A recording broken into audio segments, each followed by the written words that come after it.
All right, so for this unit, you're going to have to understand a couple different terms.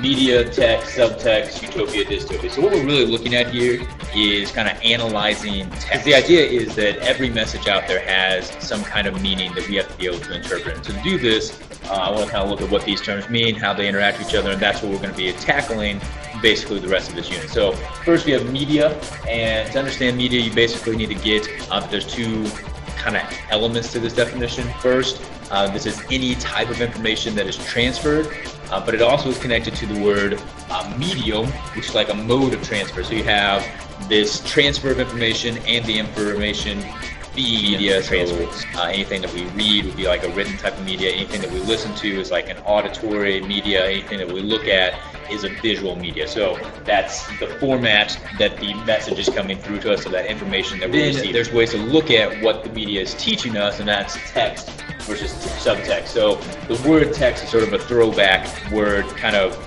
referring to a time when most media was in written format. So text is just that surface level of the information that's being conveyed. So when we read something, it's what's actually being said by those words. If we're listening to something, it's the words that are coming out of that, whatever, radio, video, etc. If we're watching something, it's what we actually see. So this is the literal, like, surface level base meaning of what we're looking at. So if we're watching a commercial, and in that commercial we see a bunch of people walk into a restaurant, they're all happy, they buy some food, and then they leave. The text of that commercial is what I just said. A bunch of people really happy, walk into a restaurant, buy some. Subtext is that deeper meaning. So sub means deeper or below. So your subtext is like what that actual message is trying to get across. So if we watch that same commercial, we see a bunch of people walk into this restaurant, everybody's happy, they go and they buy the food and then they leave. There's some messages about that restaurant, like you walk into this restaurant and it will make you happy. People who come to this restaurant are in good moods. People who leave this restaurant leave having had a great experience. That's the subtext. It's like that deeper meaning behind the text. And then we need to look at two other things, utopia and dystopia. We're actually going to be reading a dystopia in this class, and these two really are connected back to text versus subtext.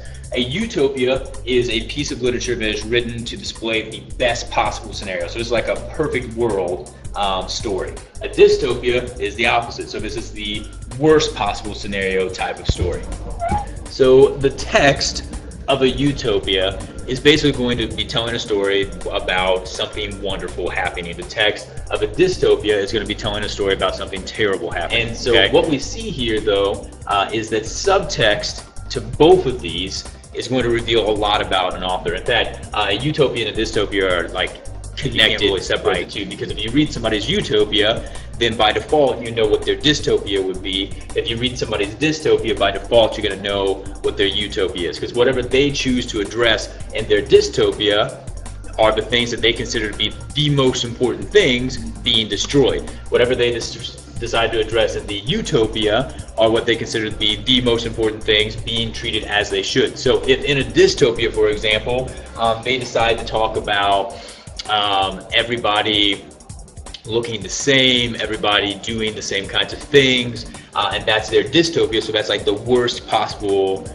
world for them. We know that like the value that they consider most important above everything else is individuality. If everybody looks the same and that's their worst possible world, everybody being different is going to be their best possible world. So subtext allows us to interpret things like this and show us really what the value system of someone is that's writing these stories. And that's actually what we're going to be looking at in this unit. So we're going to read a book that's a dystopia. We're going to talk about what that subtext tells us about that author's utopia, and then use that to interpret our own value systems in life.